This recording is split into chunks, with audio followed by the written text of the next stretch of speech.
Comment ça va les copains? Ça va très bien, José. J'en ai profité pour lancer le record maintenant que tu es là. J'ai fait un point Eh, ça sur fait le mon sommaire. boulot! Donc maintenant, ta mission pour les gens de YouTube qui verront la vidéo, c'est de résumer le sommaire en moins de 30 secondes. Oh la C'est ta vache! punition, pour être arrivé en retard. Ça va être très simple aujourd'hui. Donc, retour sur la victoire de Jakobsen, l'homme qui est une véritable renaissance pour lui. On va débriefer tout ça. Alors là, ça a accouché un peu d'une souris, mais cette étape-là, mais il y a quand même des trucs à dire. Donc, comment ça, je suis caché encore? Tu vas vraiment me laisser Ah le oui, logo non, rouge pardon, c'est moi. J'avais oublié C'est d'appuyer en sur deux un petit étapes le bouton. logo. Je Attends. parle anonymement aujourd'hui. Donc ouais, la victoire de Jakobsen, on va tirer un peu les enseignements. Pourquoi est-ce que il ne s'est rien passé, même si vous connaissez bien évidemment la réponse. Le vent et Hall n'étaient pas avec les organisateurs aujourd'hui. Après, bien évidemment, on jette un œil à la fantasy au Discord, voir un peu ce qui s'est passé. En plus, moi, j'ai toujours pas vu. Donc, on va regarder ça un peu mieux. Derrière, on preview de l'étape de demain. Est-ce que potentiellement il peut se passer des choses et quoi? Rétro de Robin, comme d'habitude. Robin, tu as déjà dit de quoi tu parlais? Déjà dit de quoi on parlait, du tour 90 et d'une Ouais. échappée qui a mis à mal les favoris. Ouais, bon, très bien. Bon, bah voilà, tu le redis une nouvelle fois pour ceux qui étaient arrivés comme Exactement. moi un peu en retard. Et on terminera bien évidemment, comme d'habitude, par un quiz, les copains. Donc voilà, le programme, il est beau. Vous l'avez entendu 2 fois pour le prix d'une. Et voilà. Donc, on démarre par le débrief de l'étape du jour. Donc, bon, bah, malheureusement, j'avoue qu'on était tous un peu excités à l'idée d'avoir une étape aujourd'hui avec ce grand pont. Voilà, on attendait, on nous avait promis. Mais bon, c'est vrai que malheureusement, eh ben, le vent décide, la nature décide aussi. Et on peut, les gars, en vouloir à personne du scénario du jour, hein, très sincèrement. Non, mais on avait prévenu quand même, au-delà même du vent qui était une donnée évidemment cruciale, il y avait aussi pour moi le fait qu'on parle énormément de cette étape. Et je sais que Polo avait pris l'exemple la dernière fois de l'étape de Zélande en 2015 où on attendait des bordures et on les avait eues. Mais j'ai l'impression que la plupart des bordures, quand même, elles arrivent sur des jours où on ne s'y attend pas spécialement. Et quand on dessine une étape et spécifiquement pour qu'il y ait des bordures, j'ai l'impression que souvent, on se met un peu dedans parce qu'on se retrouve à survendre l'étape, à faire un pari, et ça fonctionne rarement. Parce qu'au-delà du vent qui doit être présent, il y a le fait que tous les coureurs, toutes les équipes, désolé pour le bruit derrière, C'était quoi? C'était une euh, moto ou c'était l'âne? ouais, Non, c'est c'est c'est une l'âne moto, qui a non, non, affalé un c'était une moteur. moto qui est passée dans la rue. C'est une âne à Euh, moteur, ouais. Un âne à Il n'y a, y moteur. a- y a pas grand monde qui passe dans cette rue, mais ça arrive. Et du coup, tous les coureurs, malgré tout, en plus, déjà, tu es le deuxième jour du tour, mais tous les coureurs s'attendaient à une potentielle bordure. Donc, tout le monde était hyper concentré, hyper préparé. Les 50 derniers bornes, tout le monde voulait être devant. Et finalement, les seuls dégâts qu'il y a eu, entre guillemets, ça a été sur chute à cause de la nervosité. Quand on est arrivé sur le pont, parce que tout le monde voulait aller devant. Et quand on est arrivé à 3 bornes de l'arrivée, parce que tout le monde voulait se remplacer pour le sprint. Mais finalement, ces chutes-là, on les aurait eues, même s'il n'y avait pas eu cette histoire de bordure. On a souvent des chutes sur le premier sprint du Tour de France. C'est pas nouveau. Mais voilà, le vent et finalement cette étape tracée en mode bordure, ça n'aura pas servi. Hmm. Ouais, et malheureusement, Paul, effectivement. Est-ce que toi, comme Robin, tu dis que c'est autant le vent que le fait d'en avoir parlé? Bah, le fait d'en avoir parlé, c'est plutôt logique, hein, puisque nous, on en a parlé, mais c'est l'organisation qui met. Ah oui, je te dis pas que c'était pas logique, Polo, hein. Ouais, Je te ouais, dis ouais. juste que en fait, tu préviens tout le monde qu'il faut se méfier, quoi. Ouais, c'est ça. Mais après, tu vois, en général, quand il y a des bordures, tu as beau être devant, on a vu des équipes qui ont fait très attention toute la journée, je pense à la FDG, etc. Quand il y a bordure, il y a bordure. Après, tu vois un peu qui sont les piégés et si ça vaut le coup de continuer de rouler ou pas. Là, le fait est que ce qui m'ennuie, non, ça m'ennuie pas, mais on a promis l'organisation, je mets surtout l'organisation, qui même sur sa communication aujourd'hui, en mettant des photos, des vidéos, des petits drapeaux, vous savez, qui permettent de voir dans quel sens va le vent, dans un sens complètement opposé à celui dans lequel allait dans lequel allait le pont.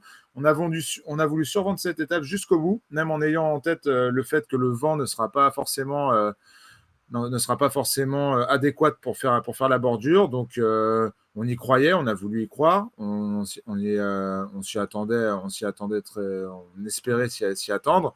Mais d'un autre côté, quand on a vu les conditions météo depuis quelques jours et depuis ce matin, voilà, de toute façon, comme dit Orsatelli, ASO, il est pour rien. C'est pas eux qui vont souffler sur le peloton pour qu'il y ait des cassures. Donc voilà, à partir de ce moment-là, les coureurs ont fait la course. Ils sont restés très méfiants, très vigilants. On a vu à chaque point clé, notamment des changements de direction, avec le vent justement qui était un peu piégeux. Et ben, on a vu toujours les Jumbo, les Ineos et les équipes de favoris très vigilantes. Voilà, on peut même dire que ça s'est plutôt bien placé pour tout le monde malgré quelques chutes. On va retenir ça de cette étape. On aurait voulu peut-être un peu plus de spectacle, mais les conditions et surtout la nervosité peut-être et comme tu dis Robin, le fait de la méfiance font que finalement on l'a plutôt joué cool aujourd'hui, et quand on voit à l'arrivée le fait d'avoir évité les graves chutes, etc., on dit que c'est pas plus mal. Ouais. Donc, il n'y a pas eu effectivement de bordure en soi, mais après, il s'est quand même passé des choses. Et la première des enseignements, bah oui, les gars, on ne peut pas tout avoir. On ne peut pas avoir des Françaises qui passent en 8e de Grand Chelem au tennis, et aussi des bordures dès la deuxième étape, et un Pogacar qui prend une minute et qui nous offre du suspense. Mais il y a quand même eu des enseignements. Paul, avec Fabio Jakobsen, du coup, qui remporte cette étape-là. Donc, pour lui, c'est un retour. Et pour le fait vert, c'est une deuxième victoire. Non, mais c'est ça. Et pour le coup, il y a beaucoup eu de discussions autour de l'équipe Quick-Step, etc. Ça a commencé avec la première sélection, l'absence de Cavendish notamment, l'absence de Sénéchal, l'absence aussi d'Alaphilippe, qui a quand même réussi à faire parler malgré les déclats du principal intéressé, qui disait qu'il était loin d'être à son meilleur niveau et que c'était la meilleure raison possible. Moi, j'avais pas compris tout ça. Il y avait une justification qui se tenait de la part de l'équipe pour chaque nom aligné, et surtout celui d'Yves Lampaert, parce que au-delà de la victoire d'hier qui arrive un peu de nulle part et qu'on n'avait pas du tout prévu, Yves Lampaert l'a prouvé encore aujourd'hui. Je pense qu'on a tendance à l'oublier que dans un train, il est capital. Il est capital, même plus que capital. Et quand il est en forme, il a largement le niveau d'un poinçon pilote. Et, et il l'a prouvé, ce que je disais, il l'a prouvé aujourd'hui. Donc, cette équipe Quick-Step, maintenant, elle ne peut plus être discutée. Déjà parce qu'elle a pris Sénéchal. Bon, ça, c'est un autre débat chez nous. On en entend beaucoup en parler depuis. Mais surtout parce qu'au-delà de la victoire de Jacobsen aujourd'hui, au-delà de la victoire d'Yves Lampaert, on a vu qu'Yves Lampaert, qui était peut-être le plus contesté dans cette équipe, a prouvé que son rôle est capital pour l'objectif principal de la Quick-Step sur ce Tour de France. C'est de gagner le maximum d'étapes avec Jacobsen. Donc à partir de là, qu'est-ce que tu veux leur dire aux gars? Robin? Pour moi, la sélection de Quick-Step pouvait prêter à discussion, mais celle de Jacobsen, non. Pour moi, tu ne pouvais pas ne pas prendre Jacobsen, qui a gagné 10 fois cette année avant le Tour de France, qui est le sprinter numéro 1. Tu es une équipe de sprinters qui est basée sur le sprint depuis des années et des années. Tu as une culture du sprint. Il y a eu Cavendish, il y a eu Kittel, il y a eu même Viviani. L'équipe Quick-Step a réussi à faire gagner une étape du Tour à Viviani. C'est quand même une sacrée perf. Il n'a jamais réussi avec une autre équipe. Il y a eu avant ça Gaviria. Il y a eu, quand tu remontes encore plus, Tom Bonnen, Cavendish lors du premier passage. Il y a toujours eu des très très gros sprinters chez Quick-Step. Et là, si tu n'emmènes pas Jacobsen sur le Tour, il y a quelque chose de pas logique. Tu te tires une balle dans le pied. Alors oui, tu y serais allé pour essayer de claquer le record des 35 victoires d'étapes avec Mark Cavendish, mais je pense que Mark Cavendish n'aurait pas gagné autant d'étapes que Fabio Jacobsen sur ce Tour. Alors on n'en est qu'à une seule pour le moment pour Jacobsen, on fera les comptes à la fin, mais je pense que le potentiel de victoire est beaucoup plus élevé avec Jacobsen qu'avec Cavendish, et aujourd'hui ça ne fait que le démontrer. Moi j'avais une mini réserve sur Jacobsen parce que je me disais, premier Tour de France, premier sprint, ça va peut-être un peu lui peser, il va peut-être sentir un peu la pression, et peut-être qu'il va lui falloir 1 ou 2 sprints pour se mettre en jambes. Il n'y a pas eu besoin du Pas tout, du le tout. premier il est là. Non, il était plus fort. C'est ce qu'on disait ce matin quand on parlait de qui on voyait gagner tout à l'heure. C'est que Tu sur un penses qu'il va sprint, dominer les sprints du Tour, Paul? moi je pense, parce que là, si on rentre dans des questions un peu plus techniques, oula, Joseph, t'es bizarre Ouh sur là là, l'écran. c'est beau ça. J'ai Qu'est-ce fait qui quoi? s'est passé?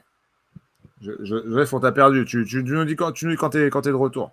Pour répondre à ta question, Joseph, même si tu n'entendras pas la réponse, oui, moi j'ai l'impression qu'on se dirige vers un mec qui va dominer, dans le sens où il est une jambe au-dessus. Il n'est pas très bien lancé par Mikhail Morkov, qui a eu une fin d'étape quand même compliquée. Il n'était pas dans les meilleures conditions pour le Il se fait lancer. dépasser par les treks. Il fait son sprint un peu de derrière, en remontant un peu les morts, entre guillemets, parce qu'il part pas non plus du diable Vauvert.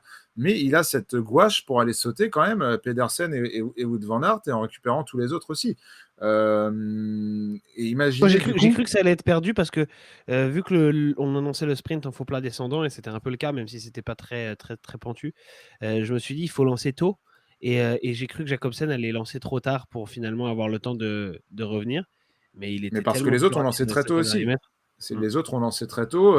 Mats Pedersen se retrouve à 200 mètres, 250 mètres, déjà en train de devoir lancer son sprint avec Wout van Aert dans la roue.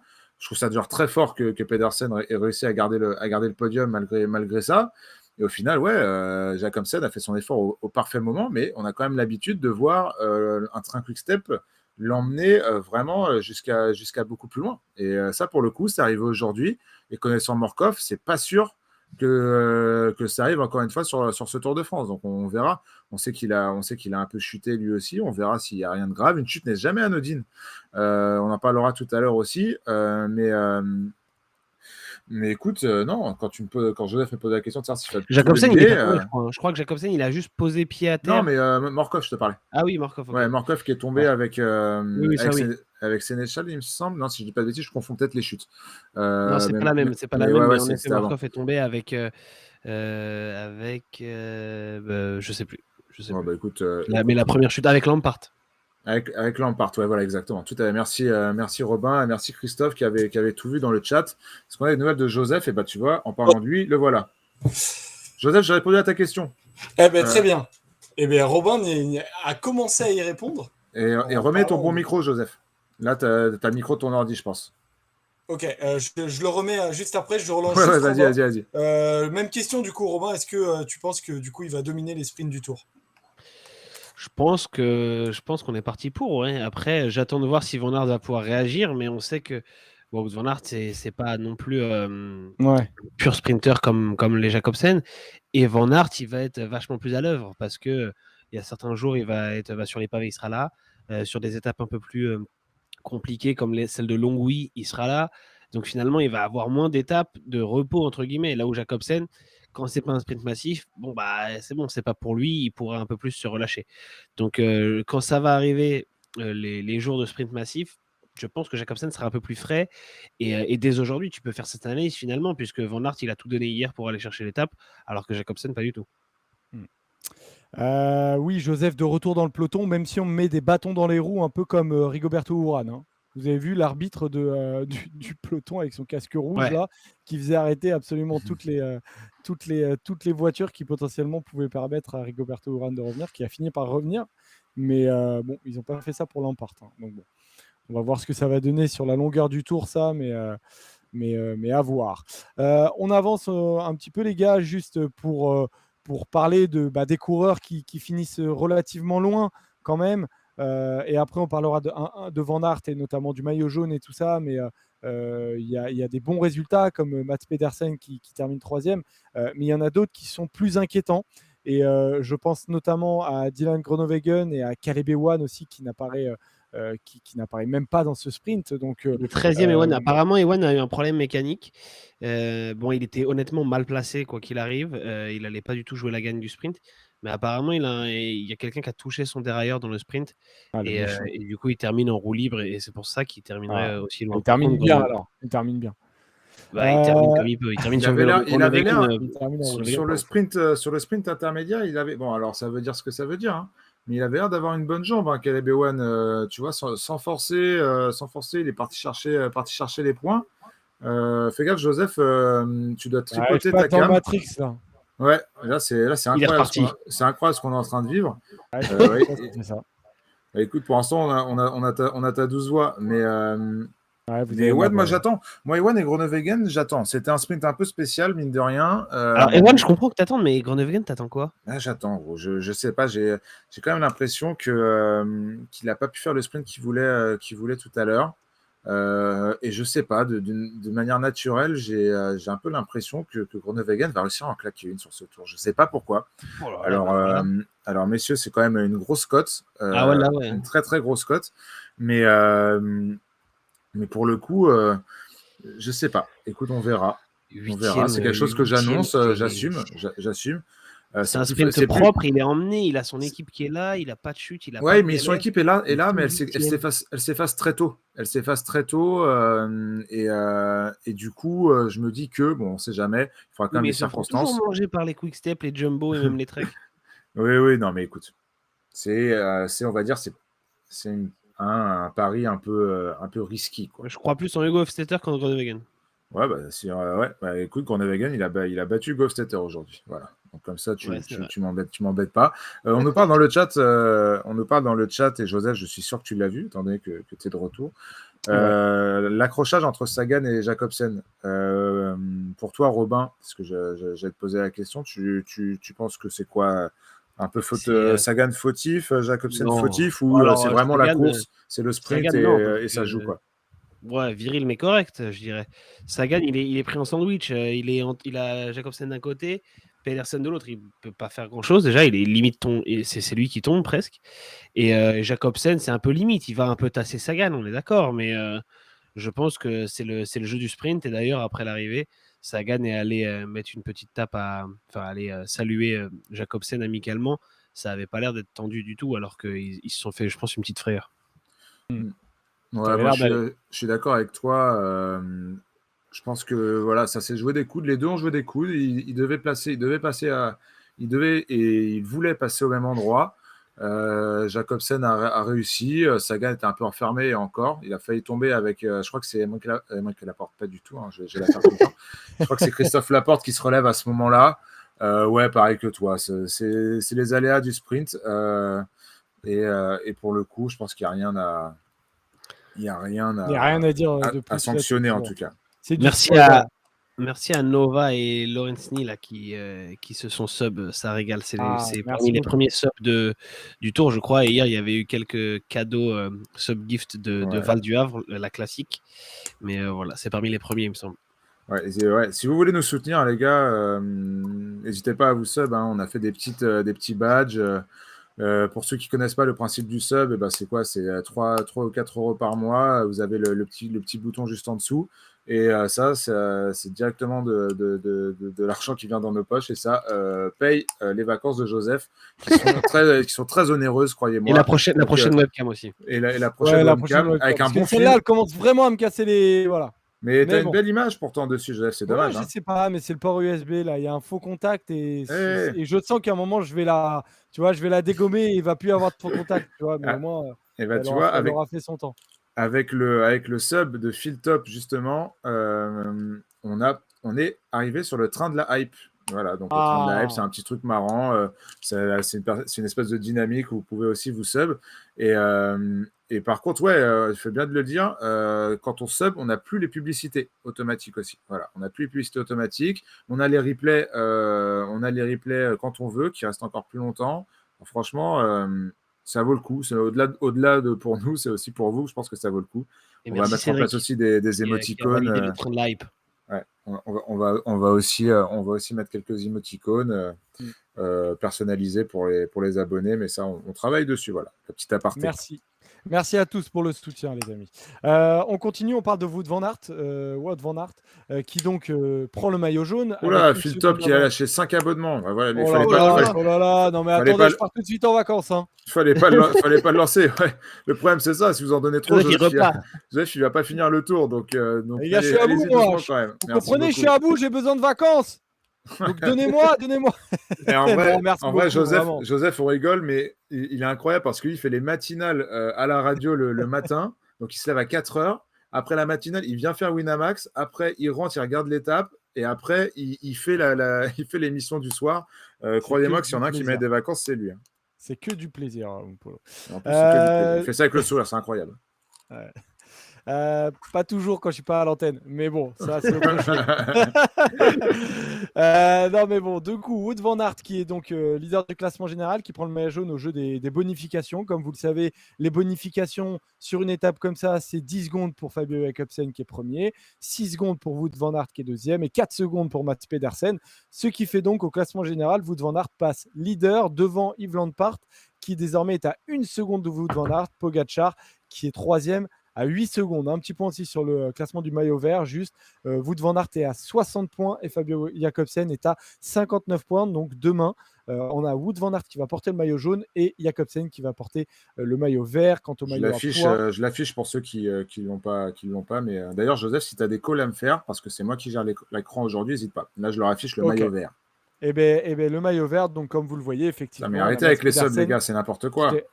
Oh putain, incroyable. Je sais pas si on en a déjà eu autant. Allez, non, salut.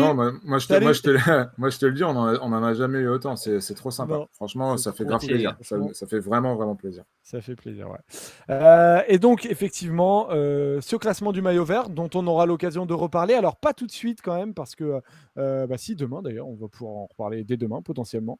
Donc, tout de suite, juste après. Mais je voulais quand même qu'on s'interroge sur le maillot jaune, avec une question qu'on voulait potentiellement se poser hier jusqu'au moment de la perf de Yves Lampaert, c'est-à-dire jusqu'où et est-ce que c'est une bonne chose que Jumbo-Visma prenne le maillot jaune, Robin? Bon, alors déjà, la première question, c'est la plus simple à répondre. Donc, je vais répondre à celle-ci. Tu laisseras la difficile à Paul. Ouais, exactement. Je pense qu'il va le garder jusqu'à la planche. On a une étape de demain qui lui correspond très bien, où il peut encore prendre une bonification. Ensuite, on va avoir les étapes dans le nord de la France, avec notamment celle des pavés, où il y a des chances qu'il soit encore très bien placé. Je vois pas les autres aller lui prendre le maillot. Alors, il y a Joyeux du Nil qui dit est-ce que Pedersen peut prendre le maillot? Il y en a qui parlent de Van Der Poel. Évidemment, il va y avoir une petite bagarre et Pedersen, Van Der Poel auront un coup à jouer, notamment sur l'étape des pavés. Ils sont pas loin en général. Il leur suffit d'une quinzaine, une vingtaine de secondes pour aller prendre le maillot. Ils vont sûrement avoir cette idée-là. Mais Van Aert sur les pavés, c'est aussi Van Aert. Donc, il pourra se défendre. Et ensuite, on va arriver sur l'étape de Longwy avec une petite bosse à la fin où Peter Sagan avait gagné en 2017. Je pense là encore que ça passera sans problème pour Van Aert. Il sera même un des favoris ce jour-là. Et ensuite, on arrivera à la planche des belles filles où là, je pense, ce sera la fin de l'aventure en jaune de Wout van Aert. Mais ça fait déjà presque une petite semaine à le garder. Il y a une journée de repos au milieu de tout ça lundi. Donc voilà, il va se faire un petit plaisir. Van Aert, c'est la première fois qu'il porte le maillot jaune. Il le voulait vraiment. C'est tout bénéf pour lui. Je montre un peu les étapes. Je montre un peu les étapes jusqu'à la planche là. On voit la dernière du coup là demain au Danemark. Celle de Calais qui sera compliquée, mais sûrement pas pour lui. Celle d'Arambert Porte-du-Hainaut qui sera compliquée, mais sûrement pas pour lui, même s'il y a quand même plus de chances de se faire piéger. Ça lui est arrivé sur Paris-Roubaix, pas plus tard qu'il y a quelques mois. L'étape de Longwy, Robin en parlait. Ça, pareil, c'est quelque chose qui peut gérer. Et moi, ma grande question, messieurs, et là, je vais mettre un pavé un peu dans la mare, même si je pense que les réponses vont être vindicatives. Ma grande question, c'est est-ce que dans un scénario improbable, Van Aert peut finir avec les meilleurs à la planche? Non, mais vraiment, c'est une question que je pose. Est-ce que Van Aert n'est pas en capacité, avec un maillot jaune, et l'autorisation de l'équipe Jumbo-Visma de le garder, n'est pas capable de finir avec les meilleurs à la planche? Je m'attends à tout. Hein. Je vais mettre un sondage. Je vais mettre un sondage pour demander aux gens. Moi, je pense que c'est trop long. C'est une question. Mais après, il est capable de gagner au Ventoux, donc on ne sait jamais. Hein. Moi, il m'étonne. Hein. Avant le Ventoux, tu me dis, est-ce qu'il est capable de gagner l'étape du double montée du Ventoux? Je te dis non. C'était une échappée.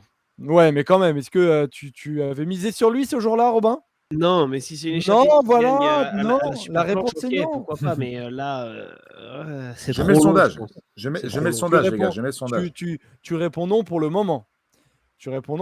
Après, là où ça peut être difficile aussi pour Wout van Aert, c'est que peut-être qu'il est capable de suivre les meilleurs sur potentiellement de loin et ne pas perdre trop de temps. Mais il y a notamment un homme que je pense vraiment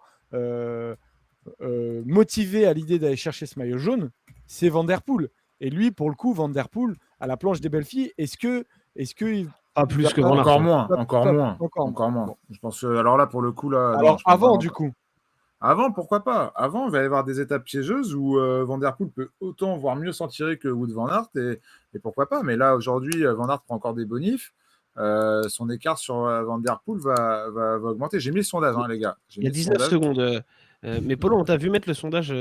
On voit ton Ah écran. Là. ouais, pardon, excusez-moi, on voit mon écran, pardon. On a En vu fait, des je pense sites qu'il y a. pas catholiques, mais bon, on en regarde Je plutôt. pense que sur les pavés, honnêtement, Van Aert peut. Enfin, pas Van Aert spécifiquement, mais il peut y avoir des écarts. Et Van Der Poel peut reprendre 20 secondes. S'il a 20 secondes à reprendre, il peut reprendre 10 secondes plus 10 secondes de bonif, honnêtement. Enfin, c'est pas un scénario complètement inenvisageable. Pareil pour Pedersen. La grande question, et certains l'ont soulevé dans le chat, c'est aussi quel va être le rôle de Wout van Aert sur l'étape des pavés. Est-ce qu'il va être réquisitionné à 100% pour aider Roglic et Vingegaard, ou est-ce qu'il va avoir une certaine liberté due au fait qu'il a le maillot jaune? Ce soir, il a dit le maillot jaune, c'est quelque chose qui se défend. Quand on a le maillot jaune, on veut le défendre. Je me demande le rôle qu'on va lui assigner ce jour-là. Parce qu'on a aussi dans l'équipe Van Hooijdonk, Benoît et Laporte. Est-ce qu'on va considérer que ce trio-là, c'est suffisant pour protéger Roglic et Vingegaard, ou est-ce qu'on va se dire il faut absolument que Van Aert soit là et fasse partie des gardes du corps, entre guillemets. Alors que Van Der Poel et Pedersen, clairement, eux n'ont pas de leader pour le général dans leur équipe. Donc Van Der Poel et Pedersen, l'étape de mercredi des pavés, ils ne voudront que l'étape et le maillot jaune. Moi, je pense que tant que Van Aert aura le maillot jaune, j'imagine bien la Jumbo-Visma faire sans lui pour son dispositif classement général. Je pense aussi. Et du coup, Van Aert peut du coup se débrouiller seul, que ce soit à Longwy et surtout sur l'étape des pavés. Mais est-ce que Van Aert pourrait pas anticiper sur la planche des Belfi pour tenter de gagner le maillot jaune, et de deux, faire travailler les autres équipes, tu vois, c'est un peu loufoque, je te cache pas, c'est un peu loufoque comme projet, mais je pensais à ça tout à l'heure, je voulais vous poser la question. Résultat du sondage, peut-il garder le jaune à la planche? Oui, 41%, non 39%. Je pensais que ce serait moins équilibré. Non 39%, et Paul arrête de fumer 20%. Donc on peut dire qu'il y a 59% de gens qui pensent que c'est impossible. En vrai, on verra. Moi, je pense que globalement, que ce sera impossible aussi. Mais voilà, comme dit Gia, ça va dépendre de son avance aussi. Parce que dans un contexte où tout se passe bien pour Van Aert, il n'aura pas 20 secondes au pied de la planche. Il en aura plus. Donc, sur Pogacar peut-être, ouais. C'est pas inimaginable. Tu penses qu'il aura combien sur Pogacar au pied de la planche? Pas beaucoup plus, mais j'imagine qu'il peut, si tout se passe bien pour Van Aert, il peut faire des écarts. Il peut prendre 2-3 bonifs. Et en plus, je pense qu'il peut faire un peu d'écart à Arambert. Donc, je suis pas sûr. Moi, je suis pas sûr qu'il fasse des écarts avec Pogacar à Arambert. Oui. Tu sais, Jean-Mur qui nous dit que ça l'intéresse pas du tout. Oui, je pense que ça l'intéresse pas, mais quand tu l'as sur les épaules, lui, il l'a dit qu'il voulait quand même ça le l'intéresse, défendre. il est venu pour ça. Hein. Ça l'intéresse de l'avoir. Mais est-ce que ça l'intéresse de le défendre? De le garder. Ouais, c'est ça. L'avoir une journée, je pense que Lampard, il est dégoûté ce soir. Longwy, c'est un G muet, c'est Longwy. Okay. Vous saviez ça? Non, je savais pas. Oui. Merci Égyptien 421 pour le. Quand j'y suis allé à Longwy. Ah bon? Du coup. Ouais, sur le Tour 2017, j'y étais quand Peter Sagan a gagné. Quand ton idole a gagné? Exactement. Je ne pouvais pas trop montrer mon amour pour Peter à l'époque, mais oui, j'étais content. Mais je pense que Van Aert, malgré tout, c'est l'éclat du soir, ça va dans ce sens. Ça va dans le sens de on le défend. Van Aert, oui, il est venu pour le maillot vert, mais le maillot vert, il viendra avec le reste. C'est pas incompatible de défendre son maillot jaune et de jouer le maillot vert. Bien au contraire, ça va ensemble. Parce qu'en défendant son maillot jaune, il va aller prendre des bonifs, il va faire les sprints, etc. Il y a des points à aller chercher en haut de la planche. moins que sur une étape de sprint, évidemment, il y a un barème, hein, vous le savez. Mais en vrai, non, plus sérieusement, ce sera quand même assez incroyable qu'il le garde à la planche. Mais moi, je pense qu'il va arriver quand même avec une avance correcte sur les autres au pied du col des Vosges. Donc voilà les copains, quelques petites infos par-ci par-là sur cette étape pour ceux qui n'ont pas pu la suivre. Donc Fabio Jakobsen qui gagne, ça devient le coureur qui a remporté le plus grand nombre de sprints massifs depuis 2019 devant Sam Bennett et Caleb Ewan. Alors, Jakobsen il est à 28. Bennett et Ewan sont à 25. Quand on connaît la blessure qu'il a eue dans ce laps de temps, c'est quand même assez extraordinaire comme stat. C'est clair. On a vu notamment pas mal de chutes On a vu Pogacar être retardé, arriver juste devant la voiture des médecins. Apparemment, tout va bien. On a vu aussi Ben O'Connor aller au sol, mais j'ai l'impression aussi que tout va bien. Sénéchal aller au sol, on va voir ce qu'il en est. Et par contre, c'est Anthony Turgis qui avait l'air d'avoir un bel hématome. Décidément, il n'a vraiment pas de chance cette année. Terrible, Anthony Turgis. Il a tapé très fort, donc à voir. On attend des nouvelles d'Anthony Turgis. Ça, malheureusement, pour le moment, on n'en sait pas beaucoup plus. Voilà. On passe à la fantaisie. Polo. Ouais, attends, je voulais juste truc en rajouter un plus truc Vas-y. rapide sur les chutes. Depuis le début depuis que toutes ces chutes ont eu lieu et depuis la fin de l'étape, je vois vraiment partout, ouais, c'est des chutes, tout va bien, c'est ok. Des chutes, certes, il y en a des plus graves que d'autres. Et visiblement aujourd'hui, on est quand même passé Mais entre pour les Lampard, mailles ça du avait l'air filet. d'aller, quoi. Ça va aller pour la majorité des personnes, mais ça reste dans ta tête une chute. T'y penses, c'est des chutes qui arrivent à 40, 50 km/h. C'est hyper violent, ça arrive hyper vite. Si tu t'en sors physiquement très bien, mentalement, ça peut aussi peser. Ça rajoute de la nervosité, c'est ça que je veux dire. C'est sûr. Moi, je vois Et un ça fait Daniel des Felipe courbatures 2 Martinez. jours après. Je vois un Daniel Felipe Martinez qui rate son chrono, qui ensuite enchaîne sur une chute. Je vois un Ben O'Connor qui est un peu dans la même dynamique. Je me dis que c'est pas. Ouais, c'est vrai. Je me dis que c'est pas Martinez, non plus. O'Connor, c'est les deux qui vraiment Voilà, racontent tout le début, quoi. Bissegger, c'est exactement ce qui s'est passé hier, mais dans un laps de temps beaucoup plus court.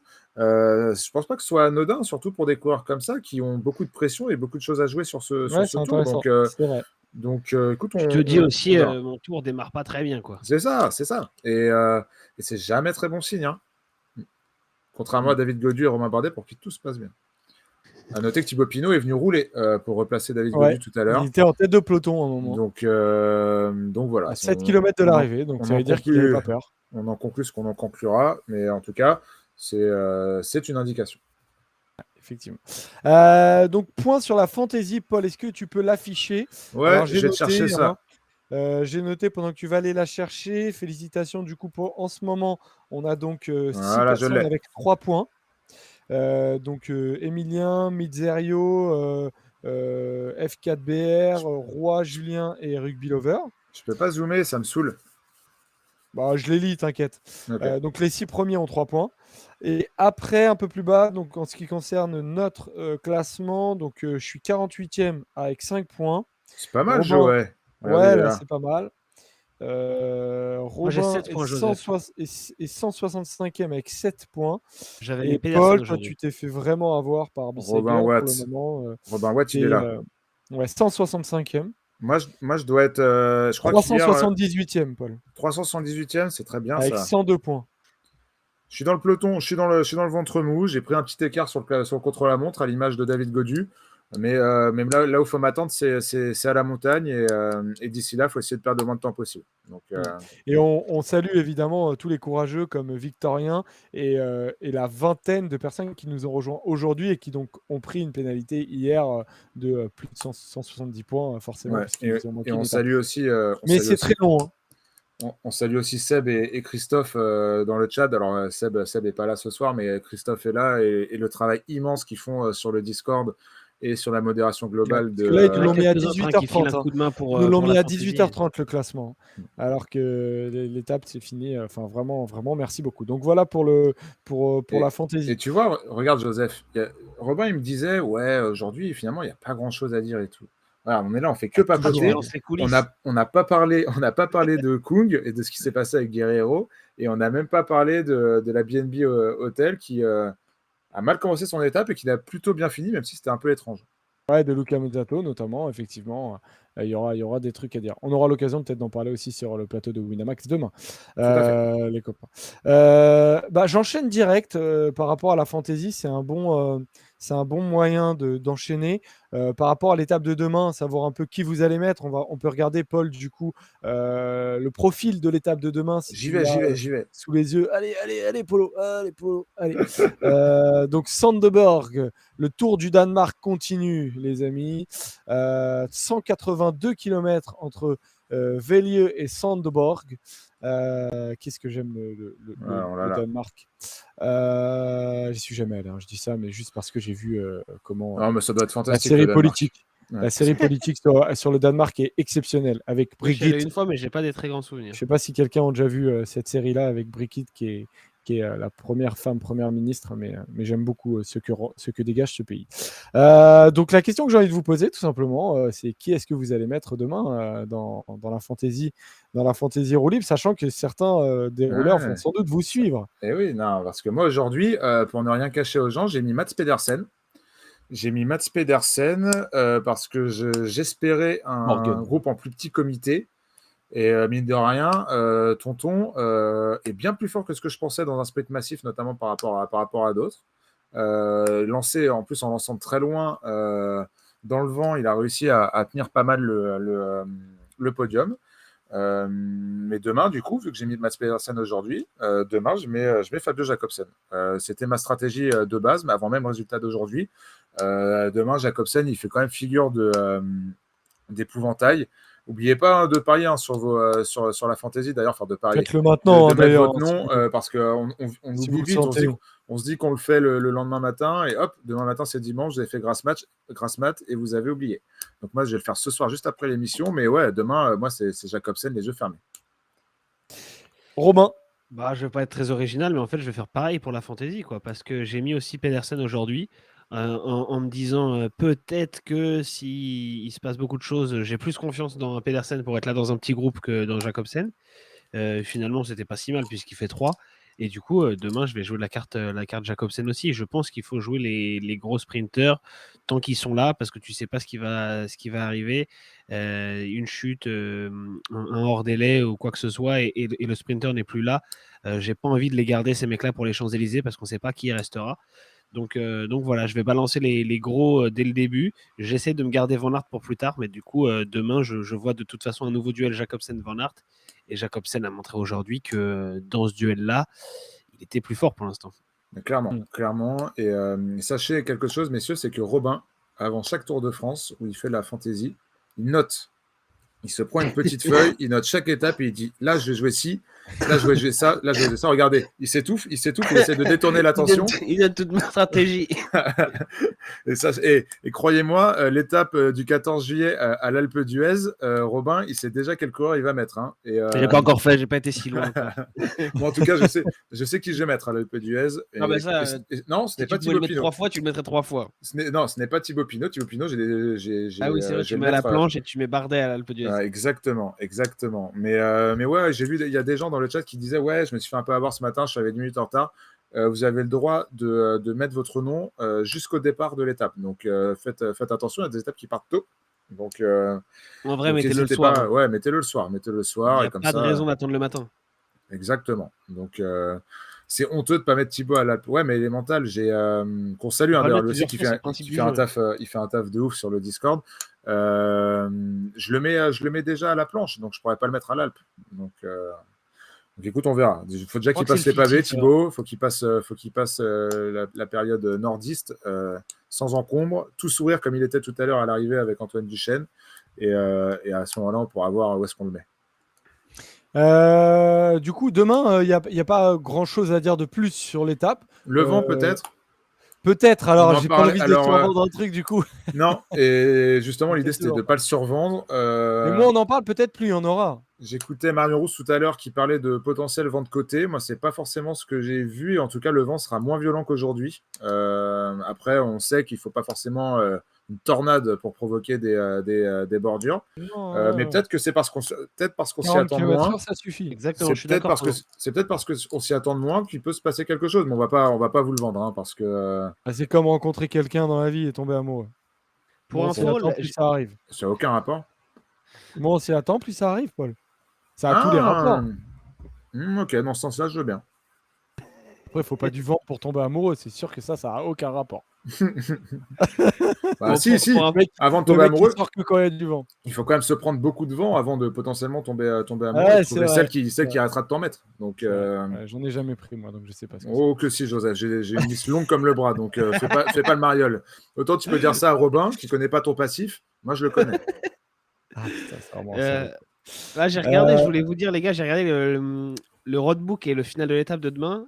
C'est une dernière ligne droite de 800 mètres et dans les 3 derniers kilomètres, il y a un seul virage. Donc il y aura apparemment assez de tranquillité, assez de place pour déployer les trains et ce sera sûrement un petit peu moins nerveux qu'aujourd'hui. Donc on peut Ouais. passer à la chronique j'allais dire à la chronique du vélo. Oh là là, ce nom Quelle de ce nostalgie. magnifique site revient dans ma tête et marbré dans ma tête, mon cher Robin. Donc aujourd'hui, la rétro, elle porte donc sur. Bah, tu vas nous le redire. Du coup, tu vas nous le redire. Moi, Ouais. j'ai noté quelques trucs, mais tu vas beaucoup mieux la vendre que moi, en tout cas. Pas de problème. On va parler de la deuxième étape du Tour 1990. Est-ce que tu as vu les petits messages que je t'avais envoyés, Joseph? Oui, oui, oui, oui. Voilà, on peut y aller alors. Donc c'était le Tour d'il y a 32 ans. On avait eu en fait sur une deuxième étape un petit peu insignifiante, on va dire une étape sur le papier promise aux sprinteurs, 4 échappés qui prennent plus de 10 minutes d'avance. C'était une demi-étape autour du Futuroscope. L'après-midi, il y avait eu un chrono par équipe. Et en fait, justement, le fait d'avoir cette demi-étape, il y a pas mal de coureurs qui ne voulaient pas gaspiller trop d'énergie avant le contre-la-montre par équipe de l'après-midi. Donc le matin, sur la première demi-étape de la journée, ils ont laissé peut-être un peu trop de marge à certains. Ce qui est marrant, c'est qu'il y a Noël Van de Jonquere, qui est le directeur sportif de l'équipe 7-Eleven, qui était à l'époque de l'équipe de Steve Bauer. Il avait fait une prophétie. Il avait dit le tour va se jouer dans les 10 premiers kilomètres. Il faudrait être devant quand l'échappée partira. Si c'est Amsden, donc Amsden c'était le leader de son équipe, le peloton réagira. Si c'est Bauer, c'est limite. Les grands hésiteront peut-être. Si ça passe, ça peut être extraordinaire. En vérité, il avait tout vu. La veille, on avait eu un prologue, comme c'était très très souvent le cas à l'époque. Et donc l'après-midi, un chrono par équipe. Donc cette demi-étape autour du Futuroscope, c'était finalement la première étape en ligne. Et lui avait dit, ça va se jouer dans les 10 premiers kilomètres. Ça n'a pas loupé. L'échappée, elle est partie après 6 bornes. Il y avait une difficulté répertoriée. Claudio Ciapucci voulait prendre les points pour le maillot à pois. Il a été suivi par Steve Bauer, qui était 4e du tour, 88, à 12 minutes de Delgado, le vainqueur. Ronan Pinsec, qui avait déjà fait 2 top 10 sur le tour. Il était à l'époque lieutenant de Greg LeMond. Et donc, alors attends, et Franz Massen, qui allait remporter l'étape, qui lui était un sprinter. Voilà. Donc ce trio, en plus de Ciapucci, qui lui était meilleur grimpeur du Giro qui venait de se terminer. Donc franchement, un quatuor assez intéressant où tu te dis, il y a des gars qui peuvent, s'ils prennent de l'avance, poser quelques soucis. Et durant l'étape, c'est marrant, c'est qu'il y avait Antenne 2, donc le France Télévisions de l'époque, qui avait lancé un sondage, oui ou non, le tour est-il joué? Parce qu'en fait, ce quatuor a très vite pris 10 minutes d'avance. À l'époque, il fallait répondre en pianotant sur son Minitel. Donc c'était assez incroyable. Et finalement, le peloton ne va pas réagir. Et l'échappée va gagner, donc c'est Massen qui gagne l'étape, avec 10 minutes d'avance, plus de 10 minutes d'avance sur le peloton. Le lendemain, l'équipe titre au bord du suicide. Tout le monde se rend compte que c'est un énorme danger d'avoir ces quatre-là. Les observateurs sont fous et Luis Ocaña, qui commente à la radio espagnole, il est furieux et il dit ils veulent saccager le tour ou quoi? Il est bien énervé, le Louis. Et donc, du coup, en fait, pendant quasiment les 3 semaines, il y a le maillot qui va passer un peu de coureur en coureur, en gros. Ouais, c'est ça. Au Futuroscope, c'est Bauer qui prend le maillot parce qu'il avait fait un bon prologue la veille. Et c'est lui, au début, on pense, qui est le plus dangereux pour le classement général final parce que je t'ai dit, il avait fait 4e 2 ans plus tôt. Finalement, il craque dans les Alpes. Ronan Pinsec récupère le maillot à Saint-Gervais, mais il le perd le lendemain à l'Alpe d'Huez. Et il termine 10e de l'étape.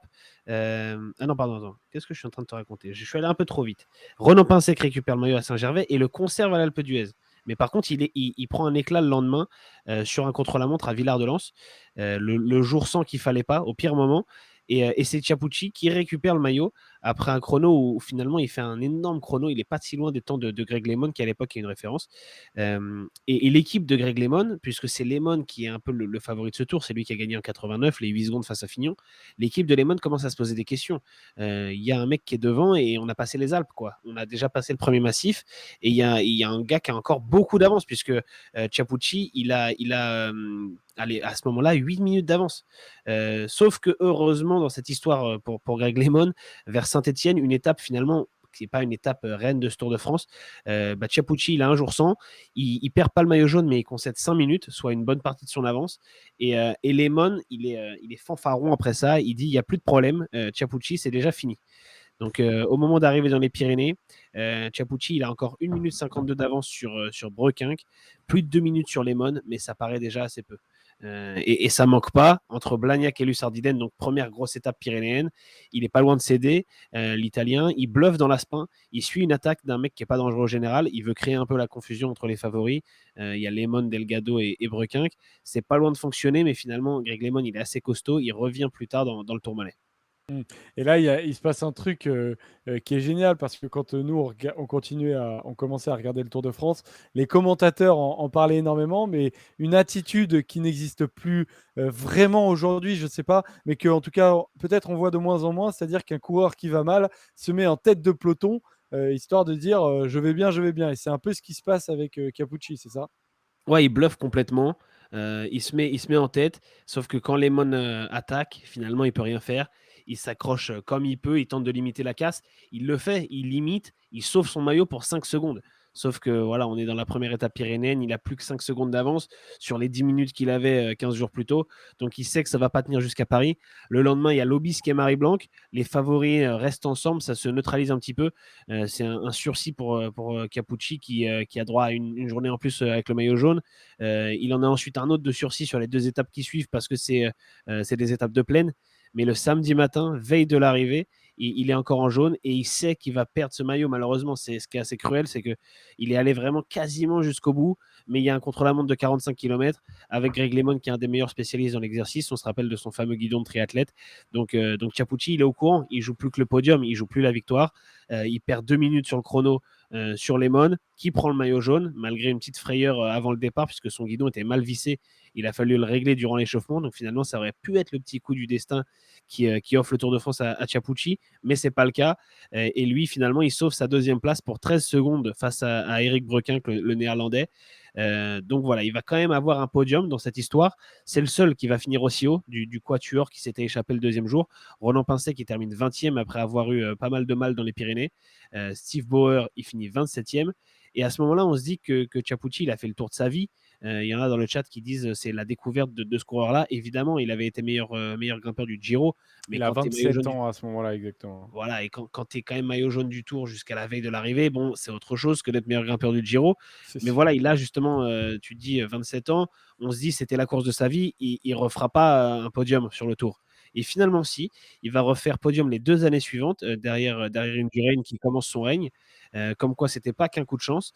Et en revanche, il portera plus jamais le maillot jaune qu'il avait gardé jusqu'à la veille de l'arrivée sur le Tour 90. Et il portera le maillot à poids, non? Le maillot à poids, ouais, tout à fait. Il Voilà. va gagner 2 fois, je crois, 2 le maillot à maillots à poids. poids. Ouais, les 2 années 2 suivantes. maillots à poids, 2 podiums, donc finalement une belle histoire avec le Tour. En revanche, le maillot jaune, plus jamais. Et 3 victoires d'étape aussi, je voyais. 3 Ouais. victoires d'étape sur le Tour de France, notamment.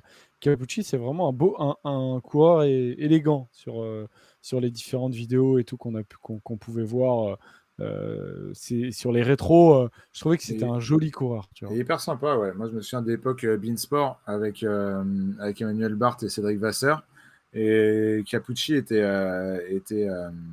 consultant. Et c'était très cool d'avoir ces anecdotes dans un français très, très chantant, très italien, mais toujours avec le sourire et tout. Et franchement, il faisait plutôt kiffer. Je l'ai plus connu en tant que consultant qu'en tant que coureur, étant donné que j'étais trop jeune. Mais voilà, grâce à Robin, maintenant, vous savez que c'était un sacré coureur également. Ouais, Un bluffeur. effectivement. Un bluffeur, ouais. Merci Robin pour cette chronique. Franchement, encore une fois, bravo à toi pour ce boulot. Merci à vous, les gars. De quoi Merci va-t-on à parler ceux qui demain écoutent aussi. Demain, on parlera de quelque chose d'un peu moins joyeux. On parlera du Tour 1999 qui avait démarré le 3 juillet, et demain, on sera le 3 juillet. Ce fameux Tour du renouveau, finalement d'après l'affaire Festina, et remporté par Lance Armstrong, qui était finalement pas tant que ça un Tour du renouveau. Ah non. Bon, après, aujourd'hui, c'était pas si heureux que ça, parce qu'à la fin, le mec, il termine 2e, hein, il perd son maillot. Ouais, mais c'est quand même une belle histoire. C'est une belle C'était pas celle de demain, histoire. quand même. Je sais pas ce que Claudio en pense, mais c'est une belle histoire à raconter, en tout cas. Et c'est Strier, c'est en 99, Robin? Ouais, c'est ça. C'est le Tour vraiment qui écrase Armstrong. Ouais, je crois que j'ai jamais rien vu d'aussi impressionnant que la montée d'Armstrong à Strier de ma vie. Et pourtant, j'en ai vu des mecs dopés ou pas d'ailleurs faire des perfs. Et puis, allez voir ce que c'est un coureur dopé. Allez voir Armstrong à Strier. Bah, là-bas, ils n'ont plus besoin de panneaux solaires, d'éoliennes, ni rien. Il a laissé un espèce de déchet nucléaire là-bas et qui permet d'alimenter la ville depuis presque plus de 20 ans. Incroyable. On passe au quiz pour terminer, les copains. Merci encore, Robin, de nous avoir suivis. N'hésitez pas à poser des questions à la fin des chroniques. Oui, pas de retard demain. Non, t'inquiète pas. Demain, ça devrait aller. Aujourd'hui, c'était le méfie-toi, mariage de mon... Aujourd'hui, c'était le mariage de mon cousin, pendant lequel je regardais le Tour de France, avec d'ailleurs mes autres cousins. Demain, c'est le baptême de ma nièce. Mais pareil, hein, tranquille, pendant la fête, on va regarder le Tour de France, pépère, et on va rentrer. Mais là, c'était je dans serai là. l'Essonne, et aujourd'hui, ça devrait aller mieux. Tu viens de ruiner la réputation qu'avait tenté de te faire Polo, de travailleur acharné qui passe ses journées au boulot. Ah, Ouais, il sera au boulot demain. Mais Joseph, de toute Ouais. façon, demain, tu es au mariage de ta nièce et je serai là pour te surveiller. Alors, si tu pas au si tu mariage traînes de trop. ma nièce, Non, ou alors non. j'ai les mauvaises informations. Au baptême de Parce que ta ma nièce. nièce, elle a 1 an. Elle est un peu jeune, mais je serai au baptême de ta nièce et je pourrais surveiller si tu traînes trop avec ta famille. Exactement. Je viendrai casser, Tout à l'heure. je viendrai casser l'ambiance au baptême de ta nièce. Je me suis peut-être fait même flasher tout à l'heure pour aller le plus vite possible pour rentrer. Alors, j'ai pas pris de risque inconsidéré, mais tu connais. Ouais. Il y a des subs, tu pourras la rembourser, t'inquiète.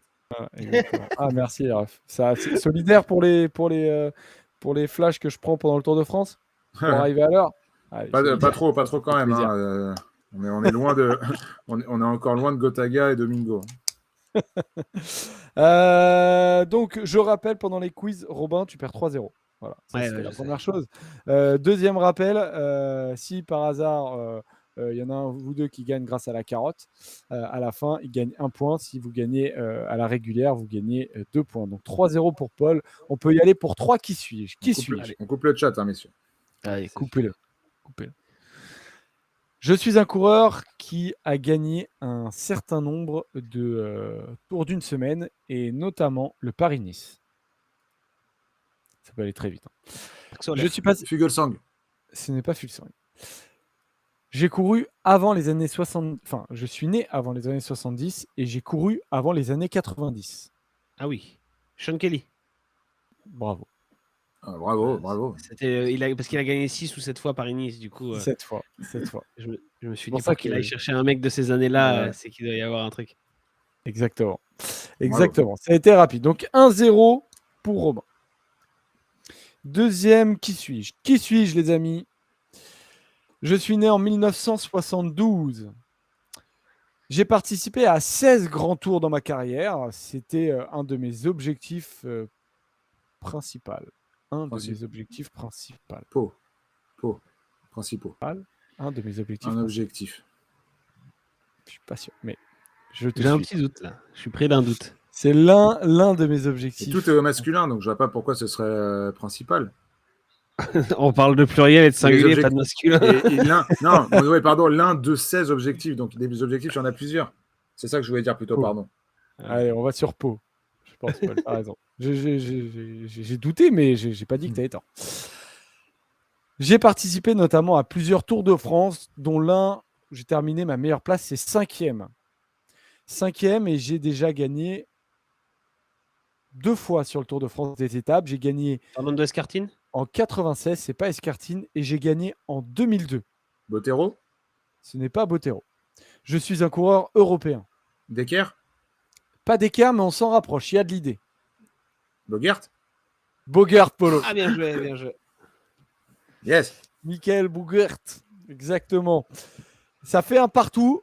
On va donc terminer, je crois comme hier, sur un qui suis-je décisif. Est-ce que dans le chat, certains les avaient assez rapidement? Je l'ai pas fait sur le premier qui suis d'ailleurs, je m'en excuse. Non, mais sur le premier, j'avais vu, il n'y avait personne. Et là, il n'y a personne aussi parce que Toff dit GG Polo et avant le GG, il n'y a personne qui l'avait. Ouais, effectivement, ça veut dire, Paul, que tu as été le premier à le trouver. Qui suis-je? J'ai participé là aussi à plusieurs Tours de France et plusieurs grands tours. J'ai fait 18 grands tours en tout dans ma carrière, mais j'ai surtout fait des Tours de France parce que j'ai fait 10 Tours de France, 4 Vuelta et 4 Giro. Je suis retraité depuis 2021 et je suis désormais assistant de directeur sportif et dans une équipe qui a fait parler d'elle sur ce début de Tour de France, mais pas forcément pour des raisons merveilleuses, on va le dire. On va pas se mentir. J'ai démarré ma carrière chez Liquigas. Dans ma carrière, j'ai quand même eu de belles victoires. Et j'ai notamment Corren gagné... Qui ça? Corren? Ce n'est pas Corren, mais il y a de l'idée. J'ai gagné le Tour de Romandie. J'ai gagné une étape du Tour d'Italie.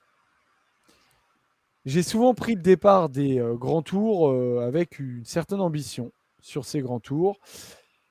Mais je n'ai jamais vraiment fait de résultats exceptionnels. Mais j'ai quand même fait top 5 et 5e du Tour de France 2013. Et 5e du Tour d'Italie 2011. Ce n'est pas Van den Broek. Attends, répète, Joseph. J'ai pas entendu. 5e du Tour de France 2013. Sur ce Tour de France 2013, pour vous remettre un peu dans l'idée, le premier, c'est Chris Froome, devant Quintana, Rodriguez, Contador, et donc... Kreuziger, exactement. C'est le top 5 là, qui m'a mis dessus. Il était dans la même équipe que Contador, d'ailleurs, Ouais. chez la team. Il avait le podium dans les jambes cette année, la Kreuziger. Ouais. Mais on l'a fait faire n'importe quoi. On l'a fait tenter le tout pour Contador, des attaques dans la plaine. Ils avaient tout fait. Bravo à Toff qui l'a trouvé hyper rapidement et le premier du chat. Et franchement, tu l'as trouvé très très vite, Toff. Coach Bouteille, tu peux être dégoûté parce que pour une fois, tu avais été rapide. Et pareil pour Orsetelli, il y en a beaucoup qui l'avaient trouvé assez rapidement. Donc félicitations. C'était mon coureur préféré, Kreuziger, dans mon adolescence. C'est ce que j'allais dire. Je pensais que tu allais avoir plus tôt. C'était ton gars. Ouais, mais je savais pas. Il est assistant DS chez Bahreïn. Ouais, Ça, c'est je ce que savais pas ça. en fait. Moi non plus, je le savais pas et je viens de le lire sur PCS. Ok. Ouais, je viens de le lire sur PCS. Et effectivement, il est assistant directeur sportif chez Bahreïn depuis cette année, en fait, parce que l'an dernier, il était chez Gazprom et il a arrêté sa carrière avec ce qui s'est passé avec la Russie, et donc avec le sponsoring de Gazprom. Okay. Donc voilà, on se retrouve demain pour ceux qui aiment les cotes, etc. et jouer un peu betting, tout ça. Et la preview de l'étape. Ouais, exactement. Preview de l'étape à 10h sur Winamax TV. Ce matin, on a passé quelques belles cotes. On a gagné un peu de sous. Donc voilà. Donc il y a une possibilité de nous suivre demain à 10h. Et pour les autres qui nous suivent uniquement sur la quotidienne Tour de France de roue libre, c'est donc à 19h, comme tous les soirs, 19h15 des fois, quand certains... non, c'est 19h, le personnage arrive un peu en retard. Non, 19h, effectivement, demain sera 19h, les amis. Donc, merci encore de tous nous avoir suivis. Merci pour tous les subs et tout le soutien que vous nous apportez. On a été presque 250 aujourd'hui. On a même passé les 300, je crois, à un moment. On a titillé les 300, il me semble. Non, on les a passés. On les a passés. Je ne l'ai pas sous les yeux, mais il me semble, à un moment, j'ai eu des alertes. Je pense qu'on a passé les 300, donc c'est énorme. Moi, je reçois des notifications dès qu'on passe les 300. Donc, non, mais en vrai. Non, je rigole. Je sais pas. On rappelle que la chaîne Twitch, elle a à peine 6 mois. Hein, donc, pouvoir avoir déjà autant de followers et pouvoir faire des chiffres comme ceux-là, qui sont les mêmes chiffres qu'on faisait quand on était sur la chaîne First Team, qui a 40 000 abonnés, 40 000 followers, c'est génial. Donc, déjà, merci à tous d'être autant. Et je sais que là, quand ça a commencé à chauffer, quand on va arriver dans le nord de la France sur les pavés, à la planche et juste avant les Alpes, vous allez être de plus en plus. Donc, on va se régaler. Deux petites informations, les gars, autour du Discord notamment. Il y a Toff qui a mis dans le Discord évitez de changer vos noms d'utilisateurs dans la fantasy, sinon en fait vous perdez les points déjà acquis. Donc si par hasard vous avez perdu, vous avez changé les noms, vous contactez Toff et il va vous aider au max. Et la deuxième information que je voulais vous donner, c'est plus pour vous amuser, c'est qu'il y a une partie quiz fou dans le Discord et qui est plutôt sympa. Donc et vous pouvez participer tous ensemble à des quiz. Il y en a beaucoup qui en organisent, etc. Et si vous voulez faire des quiz avec moi, vous me taguez et j'essaierai de me ramener. Et voilà, pour aller titiller Robin. Okay. Pour venir un peu jouer avec vous. Très bien. Merci Polo, merci Robin, merci à tous les rouleurs. On se retrouve demain à 19h. Ciao, bisous. Salut les gars, bisous.